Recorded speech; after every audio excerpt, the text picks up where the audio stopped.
Olá, a paz do Senhor, sejam bem-vindos ao canal de Lições Bíblicas. Eu sou seu irmão em Cristo, evangelista Davi Nascimento. Estamos aqui para estudar mais uma lição do segundo trimestre de 2022. A lição de número 5 é a lição de hoje. Nesse trimestre nós temos estudado sobre o Sermão do Monte, a importância do Sermão do Monte, o momento em que Jesus para ensinar aos seus discípulos sobre o reino de Deus, sobre as características do reino de Deus e como o cidadão do reino precisa se portar. Já estudamos sobre as bem-aventuranças, que são as qualidades que os cidadãos do reino de Deus precisam trazer consigo. A partir dessas qualidades, a forma como nós somos vistos pela sociedade, Jesus diz: vocês são o sal da terra e vocês são a luz do mundo. Não é vocês serão sal ou serão luz, vocês são. Então, o cristão, quando ele age de acordo com as bem-aventuranças, se esvazia, totalmente dependente de Deus, quando ele age com amor, quando ele está pronto a perdoar, quando ele tem fome e sede de justiça, quando ele é promovedor da paz, quando ele tem compaixão, tem misericórdia do próximo, esse cristão, esse indivíduo é visto como sal, como luz, ele traz equilíbrio à sociedade. Nós vimos também que Jesus não veio para revogar a lei, mas veio para cumprir. E na lição anterior nós vimos Jesus dizendo que, deixando mais claro como que seria o entendimento da lei sobre alguns pontos. No caso nós vimos sobre o mandamento de não matarás. Agora nós estamos vendo sobre o mandamento não adulterarás e o que implica isso é na questão do casamento. Nós vamos ver que na sequência Jesus fala sobre o divórcio, logo na sequência. E aí, aquele entendimento que se tinha de que era preciso fazer algo, cometer algo, Jesus vai dizer que quando a gente começa a pensar sobre algumas coisas, é ali que se inicia toda a raiz do mal, da maldade. Então, esse é o tema da nossa lição, a lição de número 5, casamento é para sempre. E aí, eu gostaria de comunicar aos irmãos que a lição está um pouco diferente aqui na forma como nós apresentamos, a forma que é editado. Normalmente eu coloco aqui os slides da aula. Dessa vez nós não vamos ter, porque eu tive, inclusive, não vamos ter o slide e está atrasado a colocação da aula, porque eu tive um problema com o meu computador, de vez em quando eu passo por isso. E nesse caso eu tenho percebido, nessa semana, que há um certo levantamento para tentar impedir o que a gente tem feito. A gente sabe que a nossa luta não é contra carne nem sangue, mas contra principados e potestades. E eles lutam de toda forma para tentar nos parar. Mas em nome de Jesus, eu tenho convicção que essa aula será bênção para a sua vida, assim como está sendo bênção para mim. Tem sido um momento de aprendizado muito rico. Se você ainda não é inscrito no canal, se inscreva, esteja junto conosco aqui todas as semanas para aprender mais e mais da Palavra de Deus. Nós precisamos crescer no conhecimento da Palavra de Deus. E eu tenho certeza que Deus falará ao seu coração nessa aula e continuará falando nas aulas sequentes. O texto áureo da nossa lição está em Mateus 19, capítulo 6. E aí você pode me perguntar: mas irmão Davi, por que Mateus 19, sendo que o Sermão do Monte está ali no capítulo 5, 6 e 7? É porque aqui Jesus está falando sobre casamento, sobre carta de divórcio, e tem a ver com o que Jesus fala também em Mateus capítulo 5.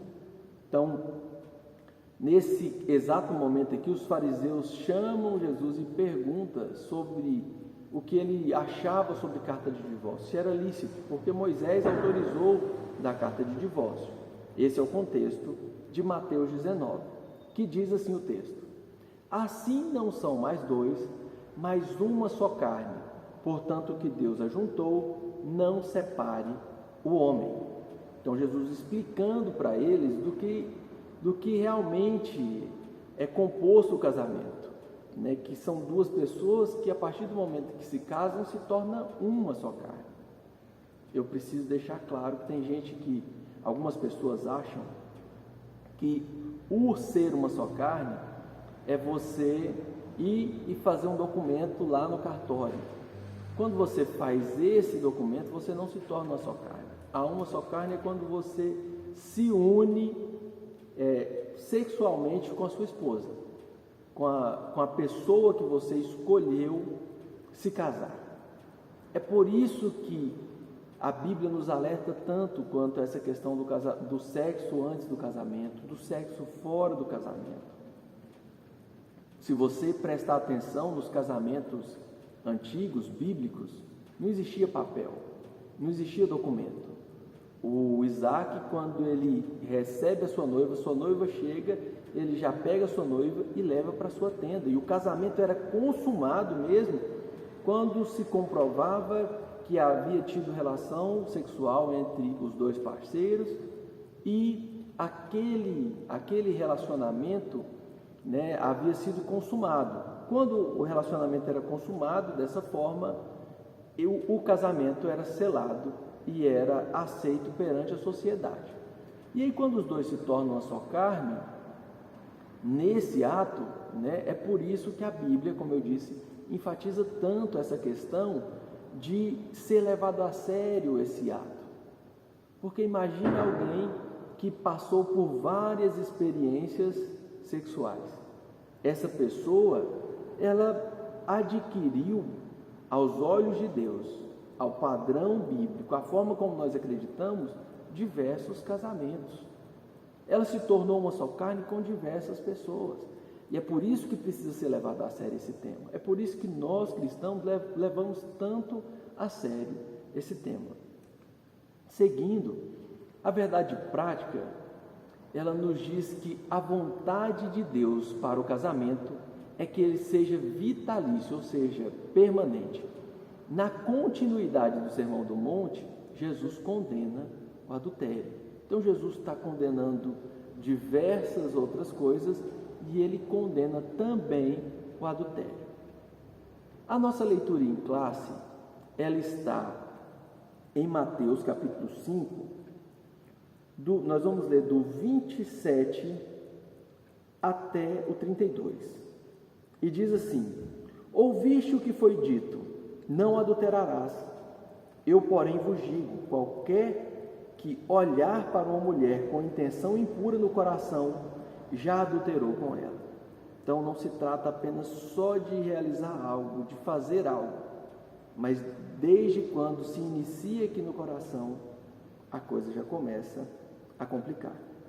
Se o teu olho direito te faz tropeçar, arranca-o e lança-o de ti, pois te convém que se perca um dos teus membros e não seja todo o teu corpo lançado no inferno. E se a tua mão direita te faz tropeçar, corta-a e lança-a de ti, pois te convém que se perca um dos teus membros e não vá todo o teu corpo para o inferno. Também foi dito: aquele que repudiar a sua mulher, dê-lhe carta de divórcio.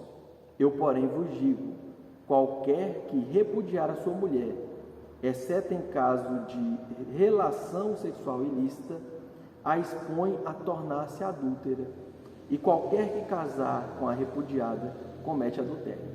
E aí essa questão de você fazer com que sua mulher se torne adúltera e a que casa com essa mulher se torne adúltera, é justamente aquele princípio de que se tornou uma só carne e para Deus vai permanecer sendo uma só carne. Quando essa pessoa se relaciona com outra, ela está, uma pessoa que já estava unida a outra, se relacionando com uma terceira pessoa. É por isso que tem esse desfecho final falando que quando a repudiada se casa com outra pessoa, ela se torna adúltera. Só para a gente entender isso aqui e mais para o final nós vamos tratar com detalhes essa situação, porque nós vivemos em um período que às vezes chega pessoas já na igreja que já passou por um relacionamento que não deu certo, relacionamentos abusivos, e nós enquanto igreja entendemos que não é saudável que as pessoas fiquem nesses relacionamentos, ou por imaturidade mesmo os relacionamentos não deram certo. E aí a gente precisa ter uma certa clareza, direção do Espírito Santo para tratar com essas pessoas e não sermos legalistas, assim como eram os mestres da lei nesse tempo aqui. Então, vamos adiante. Nós precisamos observar alguns pontos que precisam ser considerados, pontos importantes. É necessário recapitular o que Jesus está ensinando. O que ele está ensinando está plenamente em consonância com o que foi ensinado anteriormente. Talvez você esteja chegando agora, no nosso canal, nós já falamos sobre isso anteriormente. Jesus está reafirmando pontos específicos da lei, nesse caso, o 7º mandamento, não adulterarás. E que as pessoas se resumiam esses mandamentos a situações muito específicas. E Jesus está ampliando as questões aqui. E por que Jesus está ampliando? Porque nós tentamos observar o que é praticado no corpo. Mas nós estamos falando de seres espirituais, nós somos seres espirituais. E seres espirituais que habitam o corpo. Mais uma vez, nós vemos que o pecado é anterior ao ser praticado no corpo. É assim que Deus vê. Deus vê as nossas intenções e a partir das nossas intenções, Ele nos avalia. Quando Caim, eu falei isso aqui na lição anterior, quando Caim vai apresentar o seu sacrifício, o seu culto a Deus, a Bíblia nos diz que Caim e a sua oferta foi rejeitada. Não foi só a oferta de Caim, não foi só o sacrifício que ele levou, Caim também foi reprovado e o Abel foi aceito. O Abel e sua oferta foi aceita por Deus. E aí as pessoas tentam criar um monte de situações para dizer por que a oferta de Caim não foi aceita, mas Deus fala para ele: por que você está entristecido?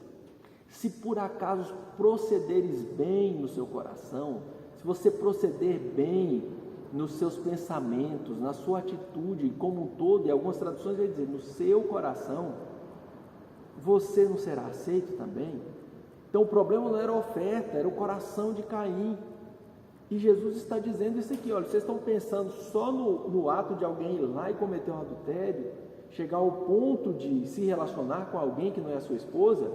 Não, o pecado já começa antes. É preciso proceder bem no coração.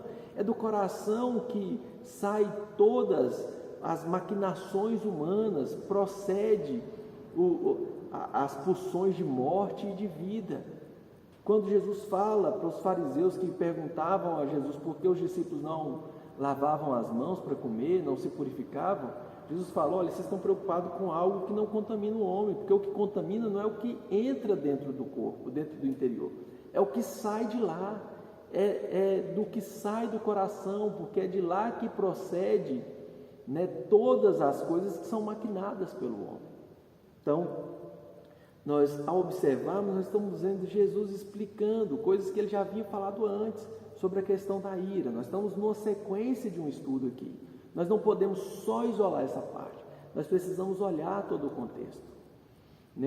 É uma situação espiritual, se trata de uma situação espiritual, somos seres espirituais. Se o pecado fosse resumido a praticar um ato, uma pessoa que está numa situação tetraplégica estaria salvo, porque um tetraplégico é alguém que não consegue se mobilizar, não consegue fazer nada, então não adulteraria, seu corpo não responde ao adultério, não mataria ninguém, está incapacitado de matar alguém. Então nós percebemos que não se trata só da atitude de fazer. Quando nós nos iramos, nós já estamos sujeitos a pecar. Quando olhamos e desejamos algo que não é nosso, nós já estamos pecando. A cobiça já é algo muito sério, porque pode nos levar a querer praticar algo que desagrade a Deus. Nós não estamos falando de conjunto de regras. E Jesus vai deixando isso muito claro. Não se trata de estabelecer regras, o que eu faço, o que eu não faço. porque o ser humano ele tem muito esse negócio. O que eu posso fazer? A pessoa chega na igreja, a primeira coisa que ela pergunta é o que eu posso e o que eu não posso fazer.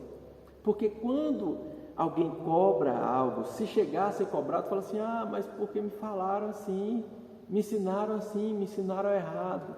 E Jesus vai deixando as coisas mais profundas para que a gente possa entender de forma clara e não fique se apegando a algumas minúcias para que encontremos brechas, escape. A lei, quem conhece de lei, sabe que sempre há um escape, sempre há um mais. E era assim que essas pessoas viam, elas sempre achavam um jeito, né? Jesus fala que a carta de divórcio, lá no capítulo 19, foi dada por causa da dureza do coração daquelas pessoas. Por isso que Moisés deu, as pessoas precisavam de um escape, elas sempre acham um jeitinho de sair, né? Mas Jesus está tirando essa questão de regras. Não se trata de regras, se trata de entender quem você é a imagem e semelhança do Criador. Quando você olha para alguém e deseja algo que você não pode suprir plenamente, porque um ato de adultério, você só supre o desejo seu em um momento e talvez da pessoa por aquele momento, e depois você não consegue arcar com as emoções daquela pessoa. E isso você está ferindo a pessoa que é a imagem e semelhança de Deus. Você está degenerando a sua imagem, né? A imagem de Deus que está em você e naquela pessoa. Então Jesus nos convida para não olhar como regras, apenas como regras, mas para entendermos quem somos e ampliar um pouco mais o nosso entendimento. Nós estamos falando de uma vida de quem foi reconciliado com Deus e que agora tem aquelas virtudes da bem-aventurança que foi estudada na nossa primeira lição. Pessoas que se esvaziaram, são pessoas que agora sabem que são dependentes de Deus, sabem que são imperfeitas e por isso estão dispostas a perdoar imperfeições do outro. Porque às vezes a pessoa olha para quem está fora, olha para uma situação fora do seu casamento, e aí vem essa questão do divórcio e começa a desejar a outra primeiro, e aí depois começa a maquinar. Não, acho que eu vou divorciar, não gosto mais tanto, a pessoa tem tantos defeitos.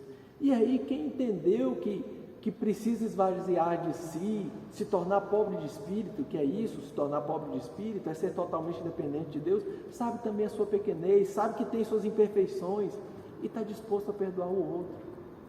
E quando ele está disposto a perdoar o outro, por mais que olhe, ache alguém bonito, não vai cobiçar, não vai olhar com um olhar impuro, consegue avaliar, falar, é alguém bonito, alguém que foi criado por Deus, e o nosso Deus é perfeito, faz coisas belas mesmo, nosso Deus é um exímio artista, mas eu não posso desejar o que não é meu, e não vou desejar o que não é meu.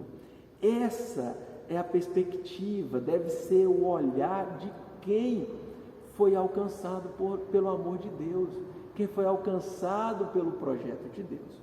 E é sobre isso que Jesus está ensinando aquelas pessoas, e é sobre isso que essa palavra fala conosco hoje, nos dias de hoje. O que Jesus está denunciando era a raiz do que culminava em um divórcio. As pessoas são atraídas pelo que vê e começam a desejar o que não devia ser desejado. O que as pessoas esquecem é que a lei que apresenta Deus e seu caráter para nós, para nos tornarmos, né, para fazer com que o nosso relacionamento com Ele seja moldado a partir da perspectiva dEle, a partir das exigências desse Deus. Esse era o propósito da lei. A intimidade com Deus só se dá através da obediência e da comunhão. Quando a gente obedece a Deus, nós temos comunhão com Deus. E quem não é fiel, quem não consegue ser fiel à sua mulher, à esposa, à sua mulher da mocidade, aquela mulher que você fez votos para com ela, vai falhar na sua fidelidade com Deus. É por isso que existe um mandamento: não adulterarás. Você se tornou uma só carne com essa pessoa, seja fiel a ela. Nem olhe para outras situações, nem cobice outras situações. Nós vamos perceber que em todo o Antigo Testamento, Israel sempre dava um jeito de falhar com Deus, olhava para as nações de fora, desejava ter o que as outras nações tinham.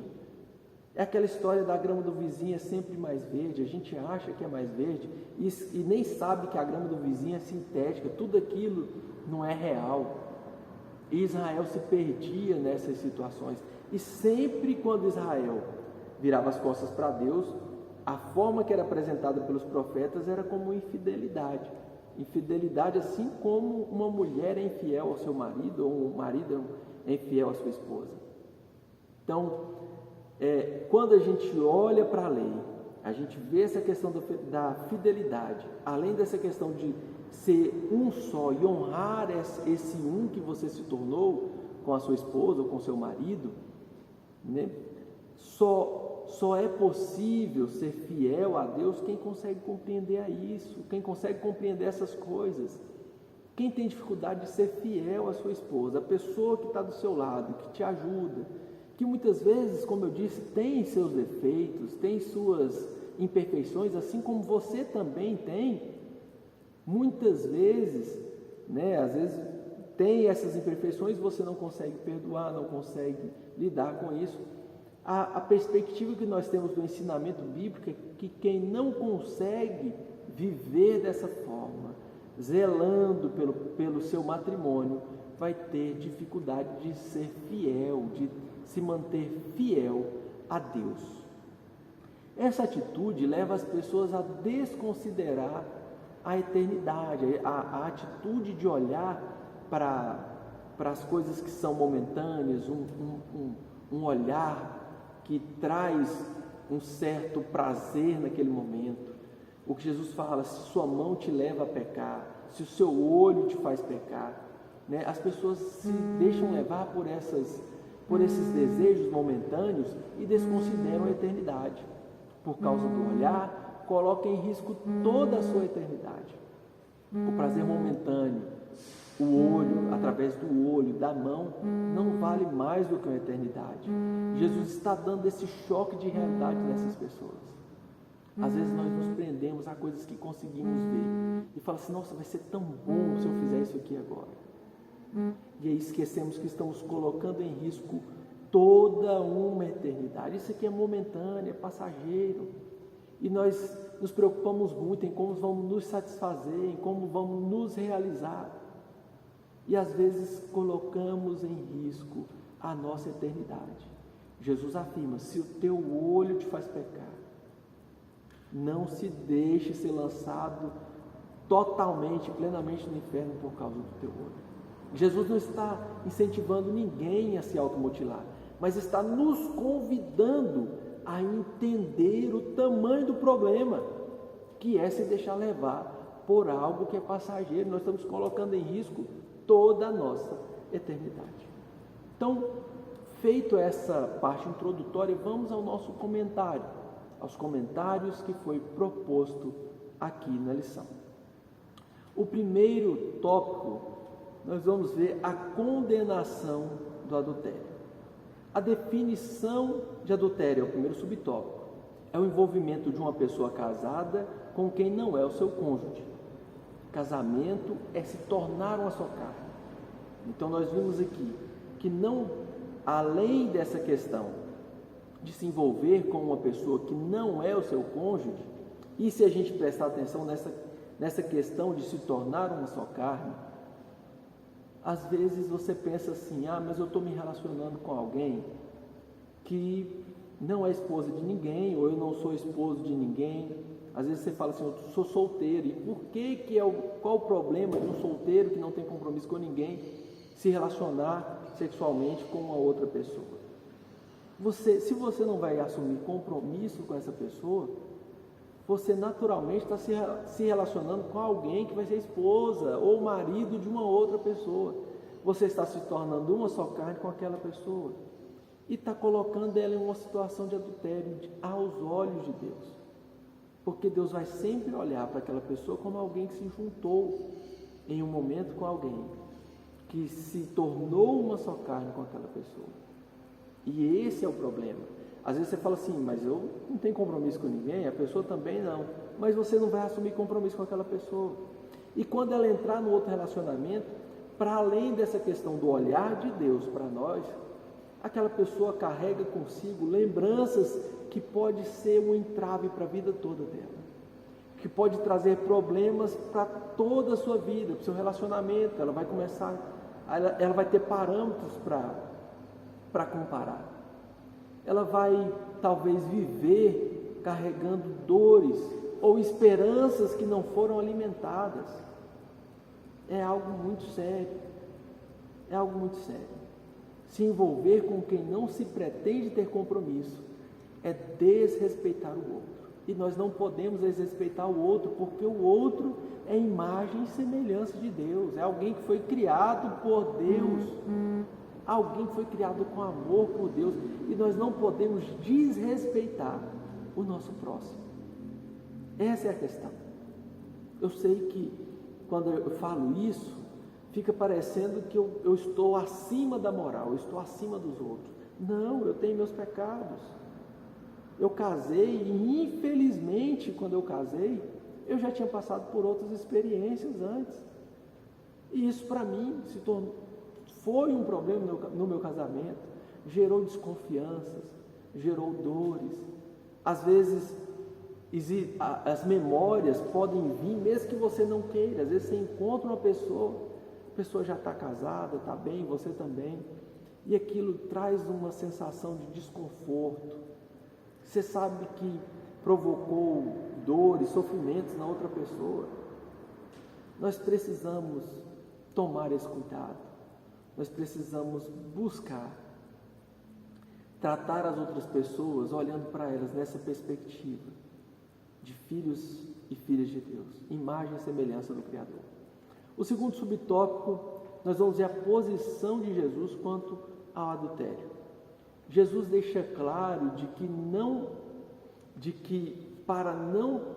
não praticar um pecado é preciso não deixar nem entrar no coração.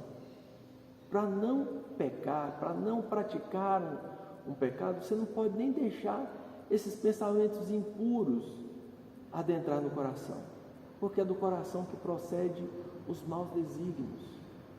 Quando a gente deixa isso entrar no coração e enraizar, é como uma semente que germina, vai crescendo e às vezes toma proporções que nos leva a situações muito delicadas. Nós devemos buscar pensamentos bons, pensamentos puros, e o comentarista nos recomenda a passagem de Paulo escrevendo aos Filipenses no capítulo 4, que Paulo fala tudo que é bom, tudo que é perfeito, tudo que é de boa fama, tudo que é agradável, se há algum louvor nisso, se há louvor nisso.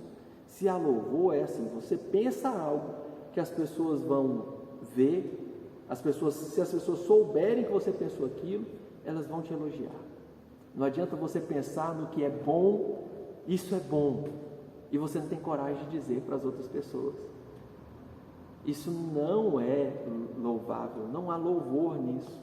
As pessoas reprovam. Então tudo que é bom, que é agradável, que é de boa fama, se há algum louvor nisso, o apóstolo Paulo fala para os irmãos da cidade de Filipos: nisso pensai. A gente precisa ocupar os nossos pensamentos em coisas boas, em coisas produtivas, que quando a gente se deixa alimentar os pensamentos por raiva, por ira, por cobiça, por desejar o que não é nosso, isso nos levará a caminhos tortuosos, a caminhos que nos distanciam do Criador. O segundo subtópico, nós vamos ver aí os males do adultério. Qualquer infidelidade no relacionamento a dois sempre é ruim. Qualquer infidelidade. Se uma pessoa fala para o cônjuge que gastou um valor X e não gastou aquele valor, gastou mais. Se o cônjuge descobre que você comprou alguma coisa, né? As mulheres às vezes escondem os valores das roupas que compram e os homens escondem os valores aí de ferramentas, por exemplo. Ela comprou uma ferramenta. Quanto foi essa ferramenta? Né? Homem, quem gosta de informática, compra um eletrônico. Não, isso aqui não foi tão caro, não. Né? Então, esse tipo de infidelidade, qualquer tipo de infidelidade, se você é uma só carne com a sua esposa, com o seu esposo, é preciso ser tratado, as coisas precisam ser tratadas com clareza, precisam ser muito bem explicadas, não precisa ter segredo, não há escuridão entre vocês. Você não tem como esconder algo de si mesmo. Então, a perspectiva de se tornar uma só carne é justamente isso. Você não tem como esconder algo de alguém que é uma só carne, não há porquê. Aí você fala, mas a gente tem dificuldade de se entender, isso vai gerar problemas e tal. Vai gerar problemas porque vocês não chegaram num acordo. E você às vezes está fazendo algo que sabe que o outro desaprova. Você está agindo de forma errada, sabendo que o outro desaprova. Se é tão importante, conversem, falem. E aí você pensa, eu estou falando isso aqui, você fala, Davi, mas o que tem a ver com infidelidade matrimonial ao ponto de gerar um divórcio? De você olhar e desejar uma outra pessoa? Às vezes esse tipo de situação vai gerando desinteresse pela pessoa que está ao nosso lado, porque não há conexão, não há entrosamento e vai gerando situações de infidelidades nas mínimas coisas. E a palavra de Deus nos diz que um abismo chama outro abismo. E quando essas situações de infidelidade, de todas as formas, é claro que a infidelidade matrimonial, do ponto de vista de se relacionar com uma outra pessoa externa ao casamento, é mais complicado, mas todos os casos de infidelidade vai gerar desconfiança, gera feridas emocionais, desvalorização e desrespeito ao outro, né? E isso vai culminar em uma fraqueza, em queda, ao ponto de chegar a uma questão de queda na vida espiritual. Os prejuízos espirituais são maiores, mas os outros não podem ser descartados. Não podem ser descartados. É muito importante, é muito sério isso aqui. Deixar de amar o outro, deixar de praticar o amor ao próximo como a nós mesmos, né? Quando a gente olha para o outro a ponto de fazer algo, negligenciar o outro, desvalorizar o outro, né? De falar assim, eu vou me relacionar, chegar ao ponto em que a gente não entende, eu me interessei por uma outra pessoa e vou me relacionar com ela aqui às escondidas. Nós desvalorizamos a pessoa que está ao nosso lado. Quem gostaria que isso acontecesse contigo? A gente não quer que isso aconteça conosco. E se a gente não quer que aconteça conosco, por que praticamos? Dessa forma, isso é deixar de amar o outro como a nós mesmos. E quando fazemos isso, nós desvalorizamos a imagem e semelhança de Deus, a pessoa que é a imagem e semelhança de Deus. E quando nós fazemos isso, é uma afronta direta ao próprio Deus. Quando alguém se ira contra o irmão, eu disse isso aqui na lição anterior, quando alguém se ira contra o irmão, deseja que aquela pessoa tivesse morrido, nem existisse, isso é uma afronta direta ao próprio Deus. Só Deus pode tirar e dar a vida. O casamento é uma instituição feita por Deus. Deus instituiu no Éden. E quando nós maculamos o casamento, nós estamos afrontando o próprio Deus que instituiu. Quando nós ferimos o nosso próximo nesse ponto, alguém que é uma só carne conosco, nós estamos ferindo o próprio Deus.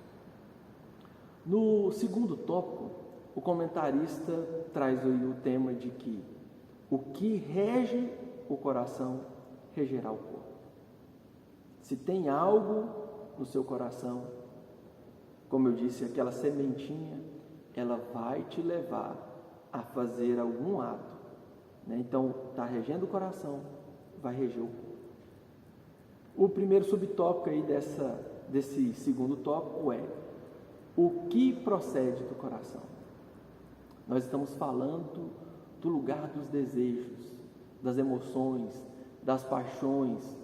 Hoje muitas pessoas questionam, mas coração é o lugar onde bombeia sangue, né? Nós sabemos disso. Então, o que move a mente?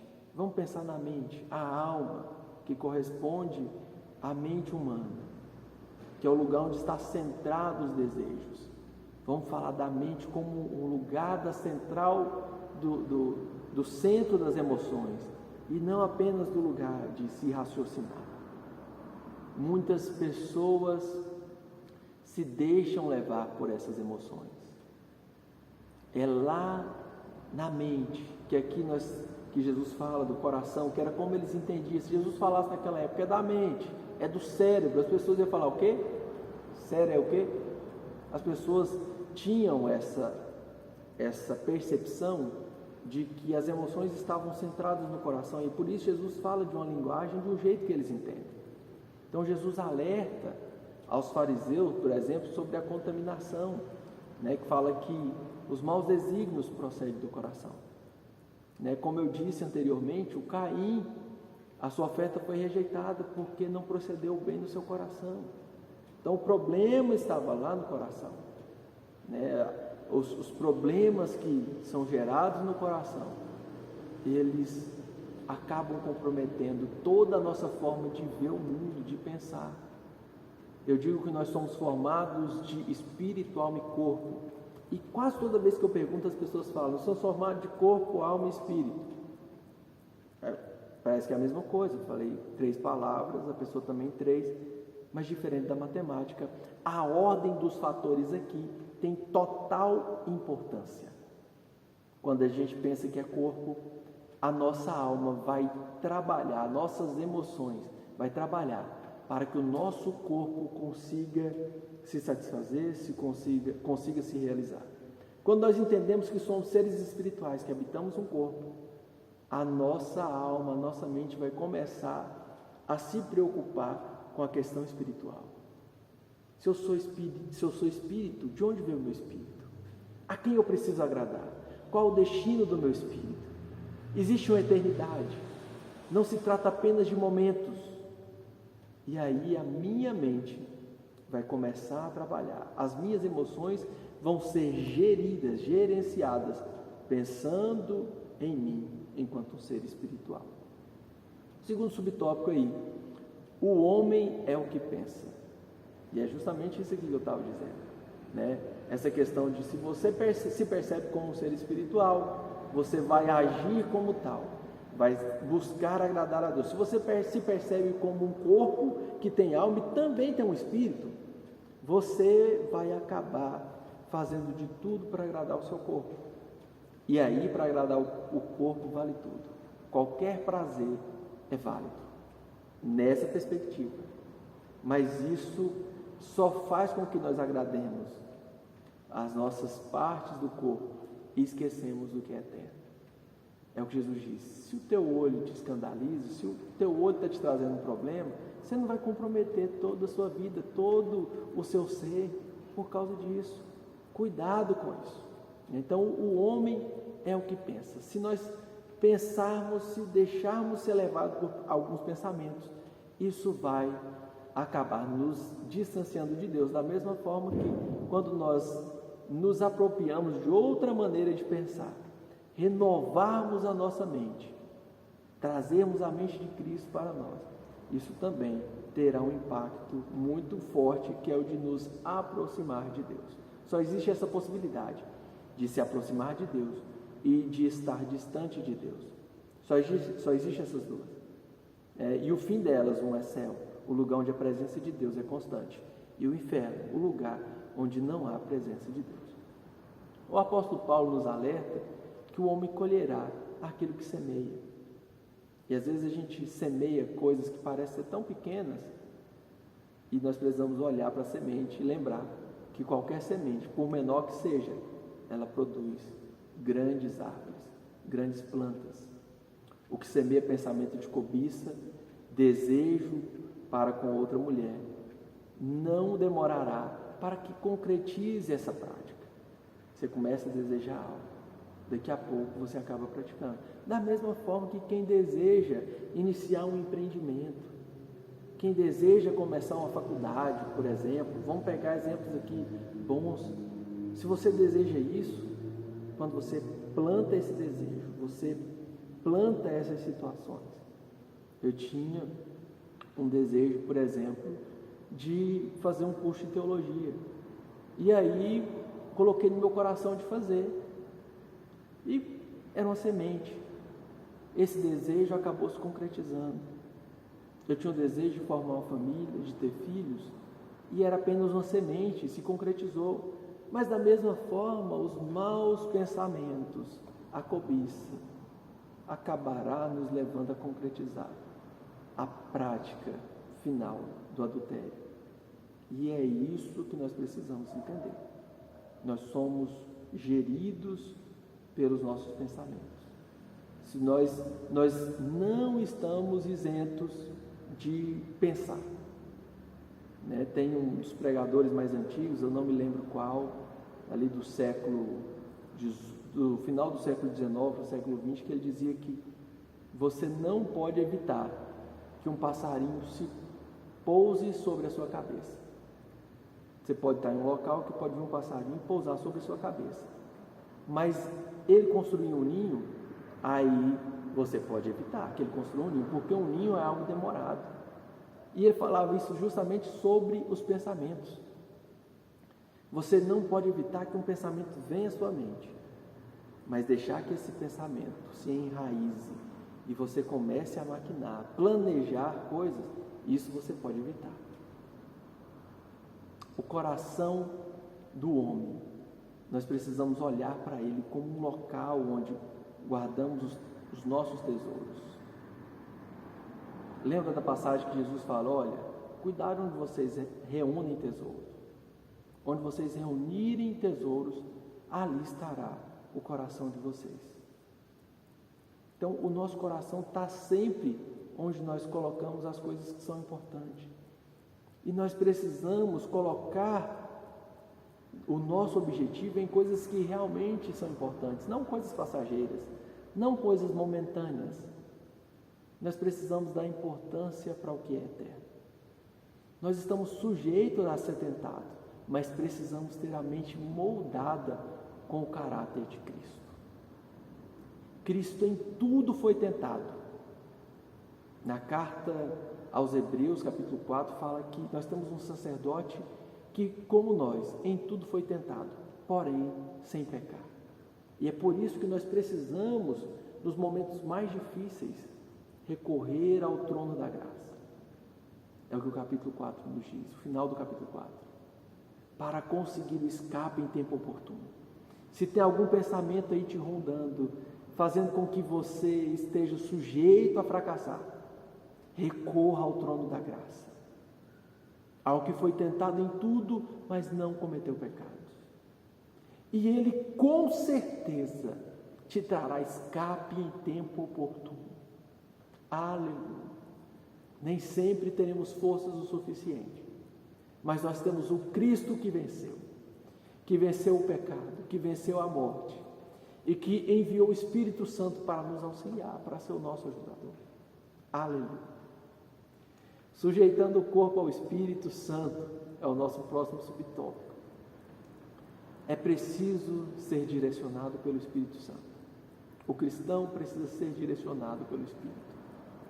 Quem vive sabendo, tendo a convicção que é Espírito, que é o Espírito dado por Deus que veio como fôlego de vida a nós, entende que precisa ser direcionado pelo Espírito desse Deus que nos criou e sabe exatamente o que precisamos, o que necessitamos, aonde nós precisamos chegar. Nós precisamos sujeitar o nosso corpo ao Espírito Santo.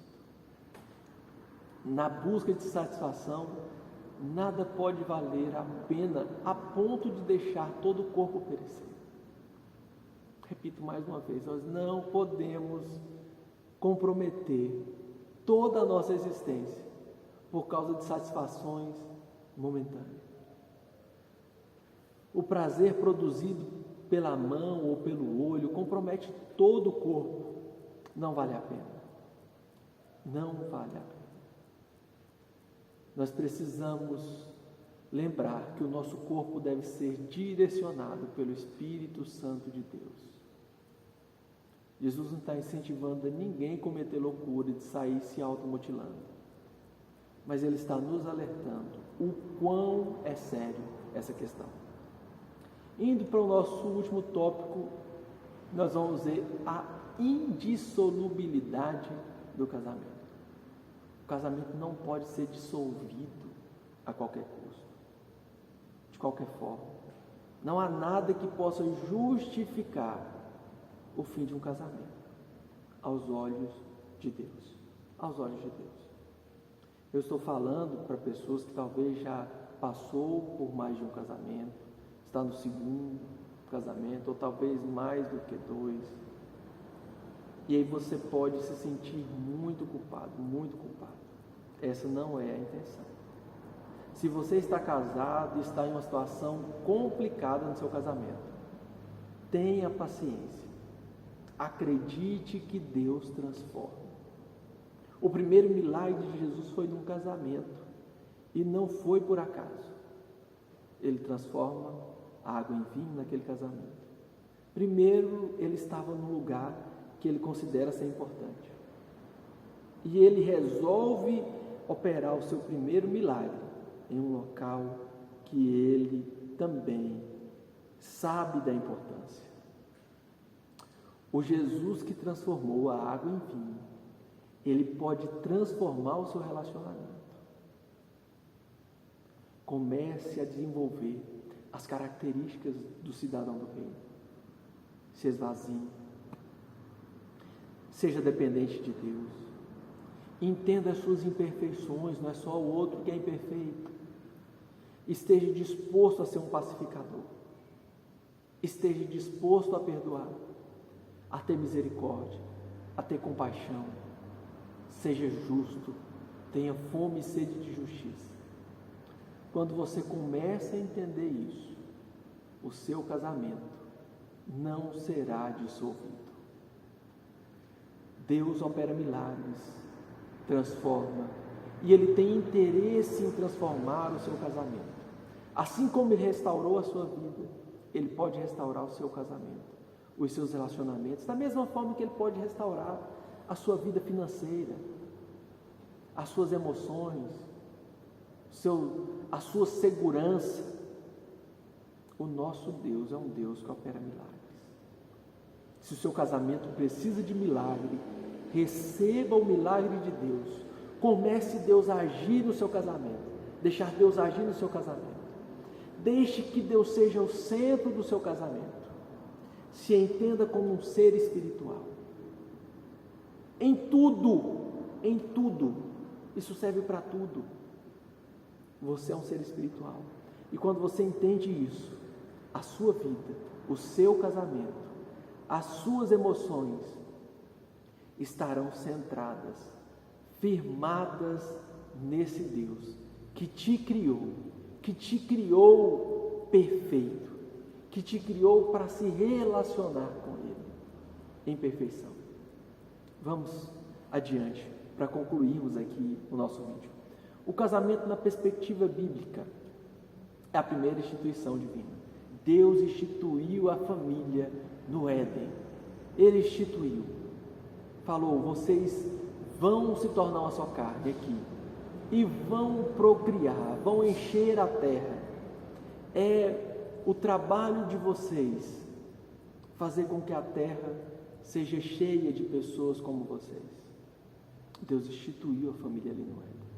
Na perspectiva divina, o casamento deve ser uma união permanente. Não há espaço para separação. Não querendo jamais que os votos fossem quebrados, Deus deu a ordem: não adulterarás. Para que vocês não corrompam o que já foi estabelecido. O fato de se tornarem uma só carne. E para que isso não seja quebrado, o mandamento é instituído em Êxodo capítulo 20: não adulterarás. Jesus, quando falou do vínculo conjugal, expressando que não são mais dois, mas são uma só carne, ali em Mateus 19, ele está dizendo: vocês não podem se desfazer disso, não dá para se desfazer disso facilmente. E essa não era a vontade do Criador desde o princípio. Desde o início, o propósito do Criador não era que se desvinculasse, que se rompesse com isso, porque não há como romper. O que Deus uniu, não tem como o homem separar. Amém? Subtópico 2. O que fazer para que o casamento seja para sempre? Somente através do amor. E o amor não busca interesse próprio. Quando a gente fala amor, fala assim: eu amo, eu amo, eu amo. E a gente confunde muito com paixão, com desejo. E amor não é paixão, não é desejo. Amor é não buscar o interesse próprio. É colocar o interesse do outro em primeiro lugar. O amor não é vaidoso. O amor não diz: eu fiz isso por você e você não reconheceu. Jesus nos amou de fato. Nos amou a tal ponto de dar a vida por nós. Quando as recomendações sobre o casamento falam que o homem precisa amar a sua esposa assim como Cristo amou a sua igreja, o apóstolo Paulo fala: e Cristo deu a vida pela sua igreja. É isso, o casamento, para permanecer, ele tem que ter amor. O amor tem que estar entranhado nele, para que haja reconciliação, para que haja conversão do coração de um ao outro. É preciso ter respeito pelo outro, estar disposto a cuidar e principalmente perdoar. Porque às vezes você cuida, e aí a hora que a outra pessoa te fere, você fala: mas eu não merecia isso. E não merecia mesmo. Mas precisamos lembrar, a referência de amor é do Cristo. O Cristo não merecia morrer por nós, e Ele morreu por nós. Ele não merecia, mas Ele levou sobre si as nossas dores, as nossas iniquidades. O castigo estava sobre Ele. Nos trouxe paz, mas o castigo estava sobre Ele. Outro fator que é primordial para que o casamento funcione é um presente que Deus deu para o casal: o sexo. O sexo é para selar a união, esta união de amor. E é preciso ser desfrutado nesse ambiente de respeito, cuidado e amor. O sexo é algo que foi feito para dar prazer para o casal. Foi feito para isso e para que o casal pudesse procriar. Mas também é um lugar, uma fonte de prazer. Quando a gente lê o livro de Provérbios, nós vamos ver diversas recomendações do rei Salomão, falando sobre desfrutar do casamento de forma plena, presente de Deus, dado ao casal, para ser desfrutado nesse ambiente, um ambiente de respeito, cuidado e de amor. Para finalizar, casamento, uma união indissolúvel. Jesus destacou os ideais divinos, né, sobre o casamento. Isto é, como Deus havia projetado o casamento, a fim de que fosse permanente. Não se perde o vínculo, não dá para perder esse vínculo. O que fazer em nossos dias, então, diante de situações que, como eu disse, estão divorciadas, em situações de divórcio? Porque o vínculo não é possível perder. Então Jesus fala: olha, todo aquele que repudiar a sua mulher, ele está colocando em uma situação complicada, porque se ela casar de novo, ela vai se tornar adúltera, e quem se relacionar com ela vai se tornar adúltero, porque nós estamos falando desse vínculo eterno. E nós precisamos ter esse cuidado, como eu disse lá no início. Existem pessoas que estão no nosso meio, congregam conosco, que já estão em uma situação de divórcio. Às vezes tem situações que são irreconciliáveis aos olhos de quem está dentro da situação. Eu tenho uma situação de alguém próximo a mim que tentou e a esposa falou: eu não quero mais. Tem algum problema? os pais perguntaram: olha, tem questão de violência envolvida, desrespeito? Não, é uma pessoa extremamente boa, mas eu quero outras coisas, eu quero curtir minha vida, eu quero aproveitar a minha vida. E como que essa pessoa, alguém que às vezes está aí no auge dos seus 30 anos, vai viver uma vida sozinho, né, tendo que lutar contra as tentações, contra os desejos? Então, nós precisamos ter esse cuidado. Nós não podemos ser assim como aquelas pessoas que eram extremamente legalistas. E quando a gente olha para a situação dessa pessoa, eu não posso me considerar melhor do que ela, de forma alguma, porque os meus pecados Jesus perdoou, Jesus morreu para perdoar os meus. E você acha que não morreu para perdoar os dessa pessoa? Para fazer com que essa pessoa agora entenda de fato quem ela é e que não precisa mais, não deve sair se divorciando de qualquer forma. Uma das passagens mais interessantes dos evangelhos, que eu acho, é da mulher samaritana. Jesus para dar atenção para aquela mulher que já havia contraído 5 casamentos. E Jesus fala: o que você está agora não é seu, você está se relacionando com o marido de outro. E aquela mulher colocava nos relacionamentos uma esperança de que saciaria ela. E Jesus começa a falar de saciedade com ela. Você está vindo buscar água aqui no horário terrível, né? Meio-dia, sol quente. As pessoas não querem andar com você, ou você às vezes não quer andar com as outras pessoas porque sabe que está sendo julgado o tempo inteiro. Mas eu tenho água para você. Eu tenho saciedade para você. Você depositou suas esperanças em tantos relacionamentos, em 5. Está se relacionando com alguém agora que nem é seu, que não vai dar em nada, só para passar tempo. E você se tornou uma pessoa ferida, machucada.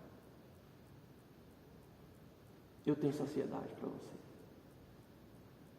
E aquela mulher encontra em Jesus o que ela procurou em tantos casamentos e não achou. Jesus parou para dar atenção para aquela mulher. Aquela mulher conseguiu trazer toda aquela cidade para ser evangelizada por Deus, por Jesus. Ela pergunta, a primeira coisa, onde se deve adorar? Foi a pergunta dela. Ela tinha sede de adorar.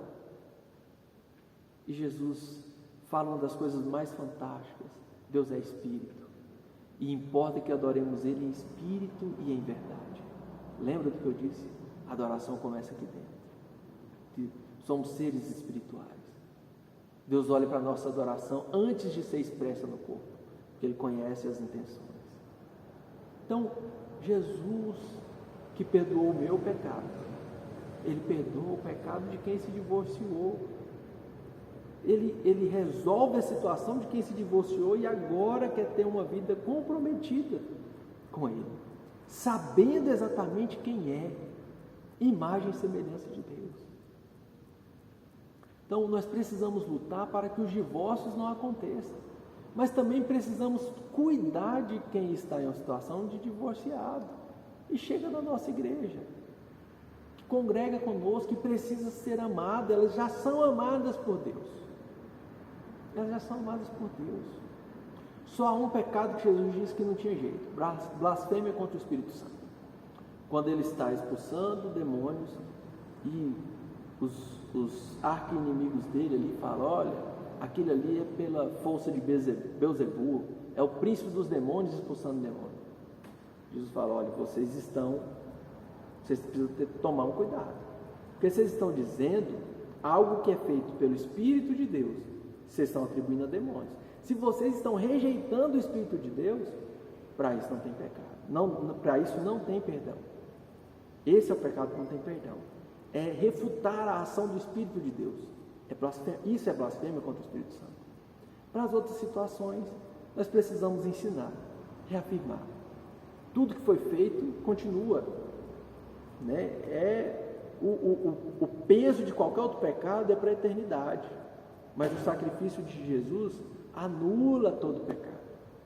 Que Deus nos ajude a permanecer firmes nos nossos matrimônios, livres de olhares cobiçosos, livres dessa coisa de deixar enraizar desejos nos nossos corações, sabendo dos cuidados que precisamos tomar para não sermos vencidos pelas tentações.